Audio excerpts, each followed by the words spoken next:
Blender geometry, nodes, text waves.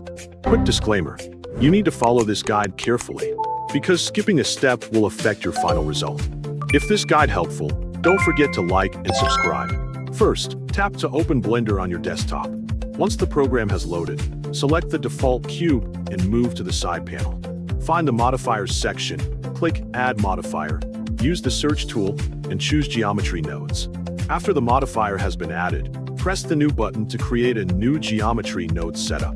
Next, move your mouse slightly above the timeline panel, drag upward to create a new panel, and change its editor type to Geometry Nodes Editor. Before adding anything, disconnect the existing nodes.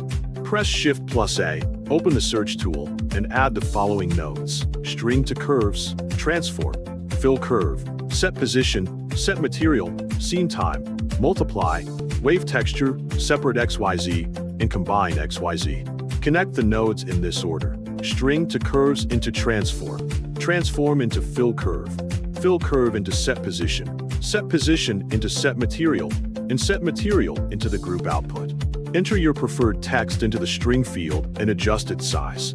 Then expose both the text and size values by connecting them to the group input. Set the alignment to center and rotate the transform node 90 degrees on the x-axis. Next, connect the scene time seconds output to the second input of the multiply node. Connect the multiply output to the phase offset of the wave texture. Connect the wave texture to separate XYZ. Connect the Z output to combine XYZ. And finally connect combine XYZ to the offset input of set position. Connect the remaining multiply value to the group input, and also expose the wave texture scale through the group input. Rename the exposed parameters by double-clicking them, changing string to text, value to wave speed, and scale to wave frequency. Return to the modifier panel, where these controls are now available. Adjust the wave speed to your preferred animation speed, and set wave frequency to 0.010 to prevent the text from scrambling.